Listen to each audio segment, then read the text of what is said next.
Hello everyone, welcome to success with Rai academy. 2 April 2024 के दैनिक जागरण के राष्ट्रीय संस्करण को आज के इस वीडियो में हम डिस्कस करेंगे। तो चलिए वीडियो को स्टार्ट करते हैं। और यहाँ पर सबसे पहली जो न्यूज़ ली गई है वो है कि तिहाड़ जेल भेजे गए सीएम अरविंद केजरीवाल। देश के इतिहास में सोमवार को ऐसा पहली बार हुआ जब किसी को मुख्यमंत्री रहते हुए जेल भेज दिया गया है। आबकारी घोटाले से जुड़े मनी लॉन्ड्रिंग मामले में रिमांड की अवधि पूरी होने पर ईडी ने मुख्यमंत्री अरविंद केजरीवाल को राउज एवेन्यू स्थित विशेष अदालत में पेश किया। यहां ईडी ने विशेष न्यायाधीश कावेरी बावेजा की अदालत को बताया कि हिरासत में पूछताछ के दौरान केजरीवाल ने बयान दिया कि आरोपित आप मीडिया प्रभारी विजय नायर उनके बजाय मंत्रियों आतिशी व सौरभ भारद्वाज को रिपोर्ट करते थे। ईडी ने कहा कि मुख्यमंत्री जांच में सहयोग नहीं कर रहे हैं। उन्होंने अपने मोबाइल फोन का पासवर्ड भी अब तक उपलब्ध नहीं कराया है। ईडी ने आगे हिरासत में लेने का अधिकार सुरक्षित रखते हुए केजरीवाल का रिमांड मांगने के बजाय उन्हें 15 दिन की न्यायिक हिरासत में जेल भेजने का अनुरोध किया, जिसका सीएम की ओर से विरोध नहीं किया गया। इस पर अदालत ने उनको 15 अप्रैल तक न्यायिक हिरासत में जेल भेज दिया है।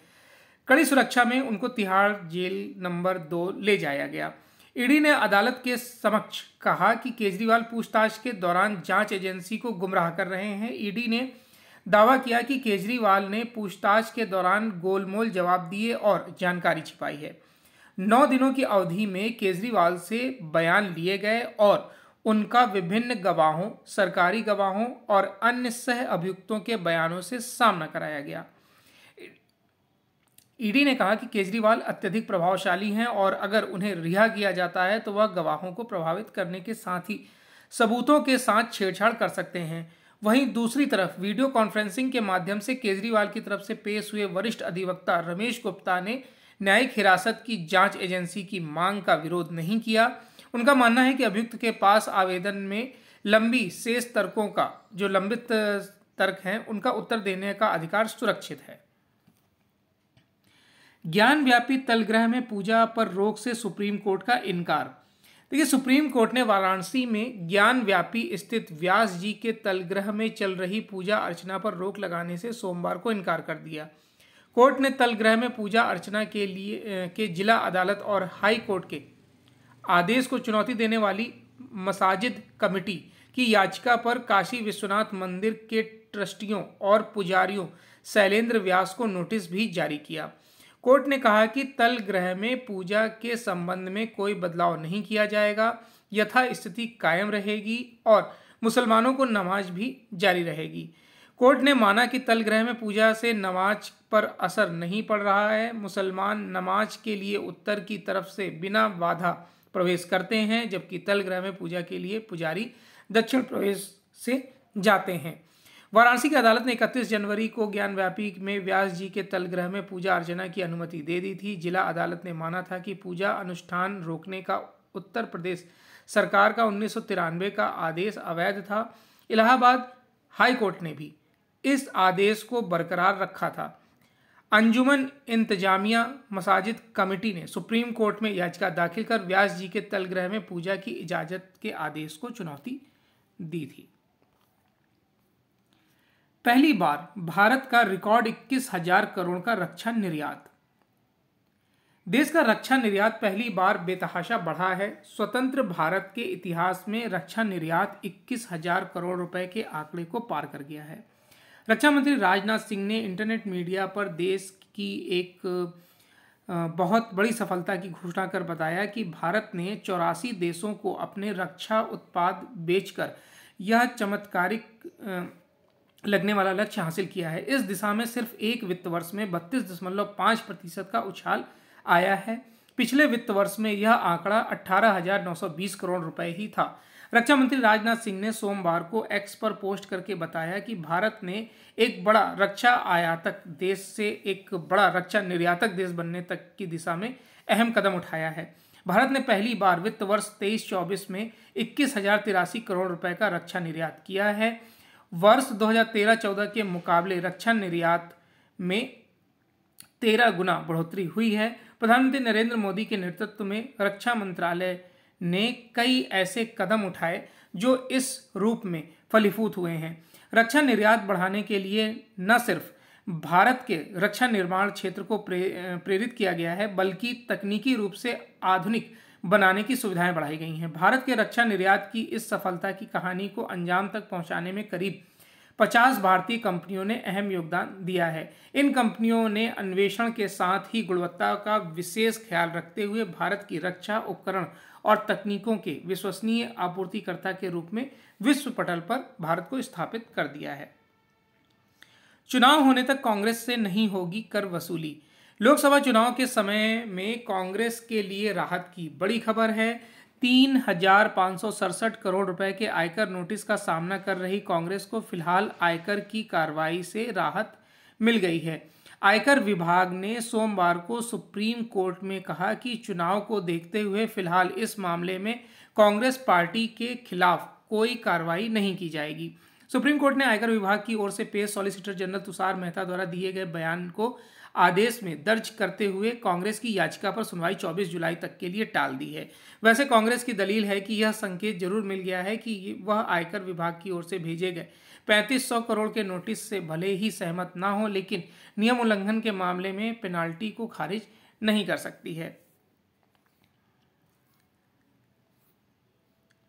अरुणाचल की जगहों का नाम बदलने से कुछ नहीं होगा।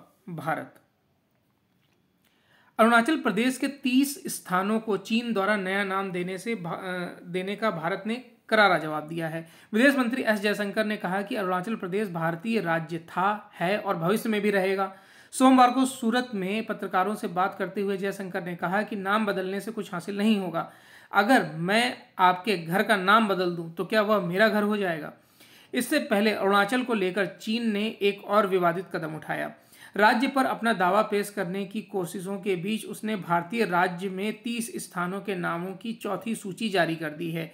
सरकारी अखबार ग्लोबल टाइम्स ने रविवार को बताया कि चौथी जो नागरिक मामलों के मंत्रालय ने जंगनांग में मानकीकृत भौगोलिक नामों की सूची जारी की है। चीन अरुणाचल प्रदेश को जंगनांग कहता है और दक्षिणी तिब्बत के हिस्से के रूप में इस राज्य पर अपना दावा करता है। मंत्रालय की आधिकारिक वेबसाइट पर अरुणाचल प्रदेश की 30 जगहों के लिए अतिरिक्त नाम पोस्ट किए गए हैं। रिपोर्ट में कहा गया है कि नए नाम 1 मई से प्रभावित होंगे। विदेशी भाषाओं में ऐसे नाम को चीन के क्षेत्रीय दावों और संप्रभुता अधिकारों को नुकसान पहुंचा सकते हैं। उन्हें बिना अधिकार के सीधे उद्धृत या अनुदित नहीं किया जाएगा। नेक्स्ट न्यूज है कि आम आदमी पार्टी ने दोहराया है कि केजरीवाल ही रहेंगे मुख्यमंत्री। आम आदमी पार्टी ने स्पष्ट किया है कि जेल भेजे जाने के बावजूद अरविंद केजरीवाल मुख्यमंत्री पद से इस्तीफा नहीं देंगे। आप नेता जस्मिन शाह ने केजरीवाल को न्यायिक हिरासत में भेजने पर प्रश्न खड़ा किया। आरोप लगाया कि भाजपा ने अपने 2 मकसद को पूरा करने के लिए केजरीवाल को जेल भिजवाया है। भाजपा नहीं चाहती कि केजरीवाल लोकसभा चुनाव में प्रचार कर पाएं। साथ ही वह आप के विधायकों को तोड़कर दिल्ली में राष्ट्रपति शासन लागू करना चाहती है।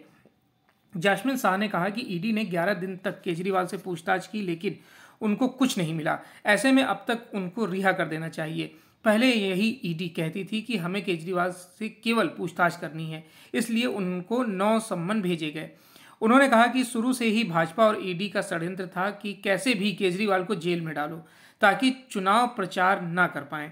मुख्यमंत्री की पत्नी सुनीता केजरीवाल ने भाजपा पर आरोप लगाया कि उनका एकमात्र मकसद लोकसभा चुनाव के दौरान उनके पति को जेल में डालना है। कहा कि देश की जनता इस तानाशाही का जवाब देगी।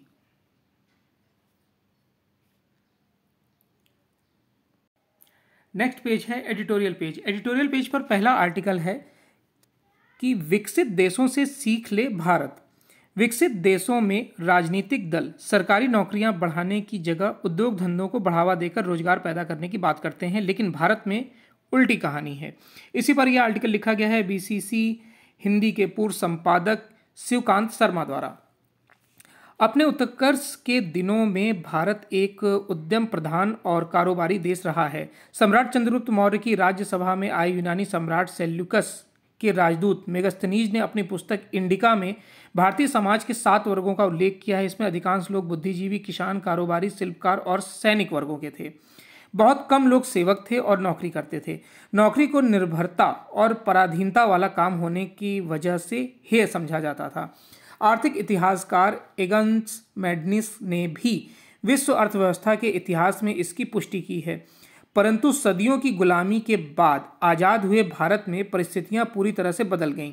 आज लोगों को वेतन की सुरक्षा वाली नौकरी की पराधीनता आर्थिक असुरक्षा वाले कारोबारी उद्यम से बेहतर लगने लगी है। विशेष रूप से सरकारी नौकरी, जिसे काम की सुरक्षा और पेंशन की वजह से सर्वोपरि माना जाता है, कारोबारी उद्यम को आर्थिक सुरक्षा के साथ साथ मुनाफाखोरी के काम के रूप में देखा जाता है। इसकी बड़ी वजह हमारी उपनिवेशकालीन शिक्षा प्रणाली है, जो उद्यम, सृजनशीलता और गवेषणा का कौशल एवं अनुभव देने की जगह रटने वाली पढ़ाई पर केंद्रित है। शिक्षा शास्त्री अनिल सदगोपाल की अध्यक्षता में बनी समिति की रिपोर्ट में कहा गया कि शिक्षा को काम के साथ जोड़ना बच्चों को समाज से जोड़ने जैसा है।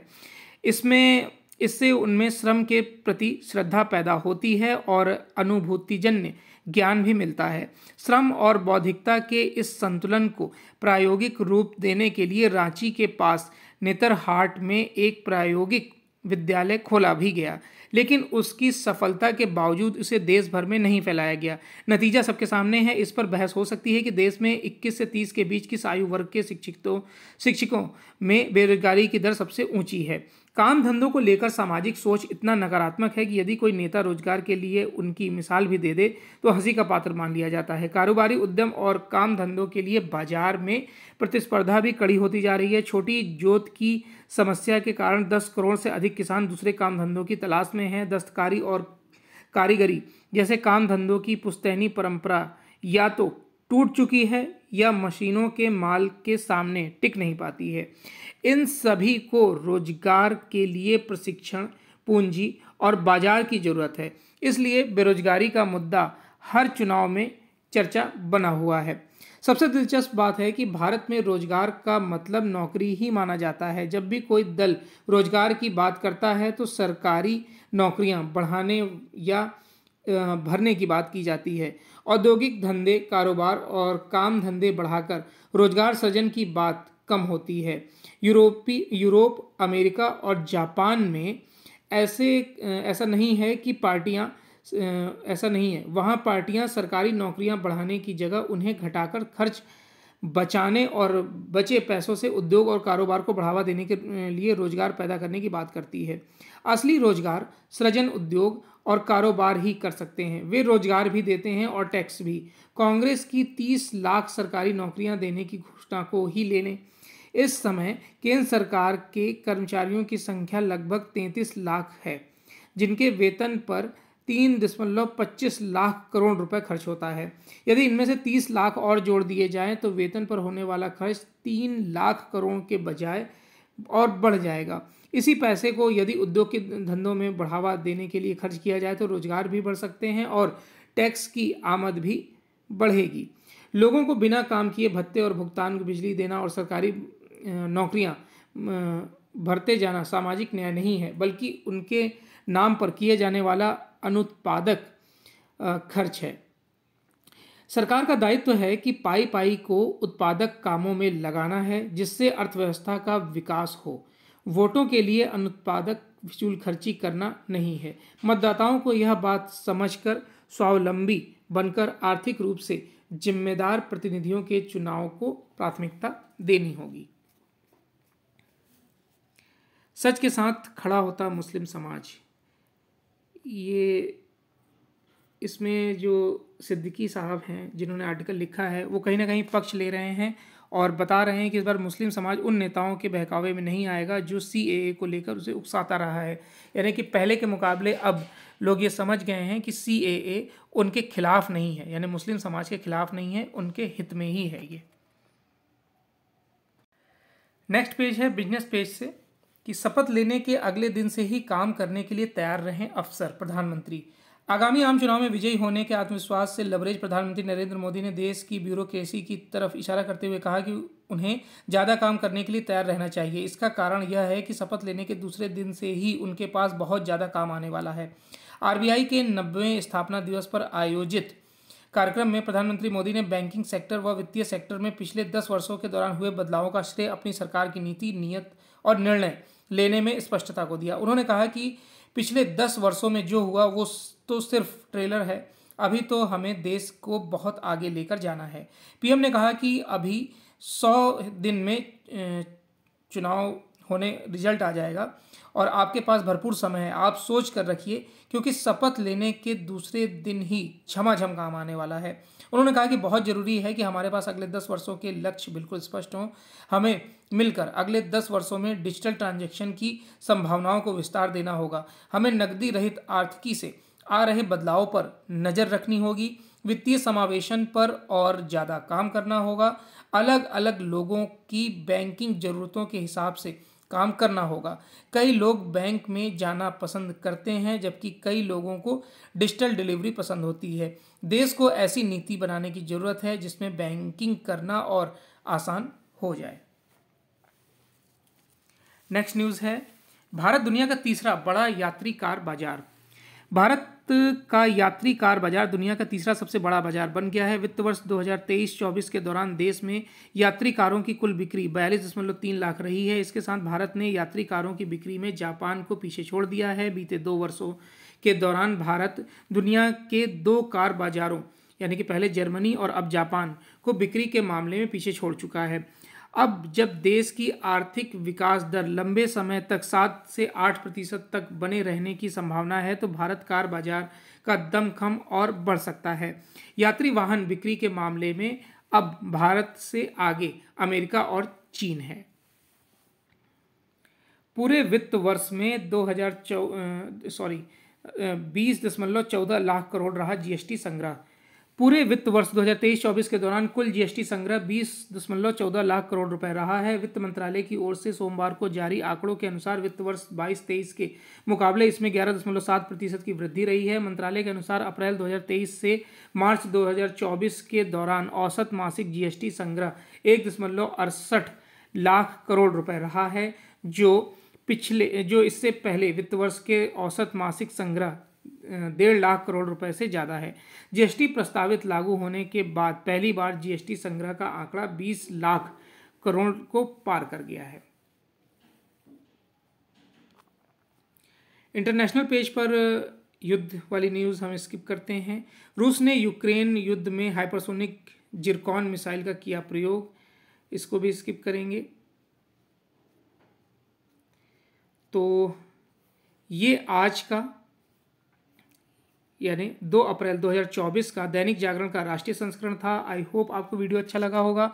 अगर वीडियो अच्छा लगा हो तो लाइक और शेयर कर दीजिएगा। वीडियो देखने के लिए धन्यवाद।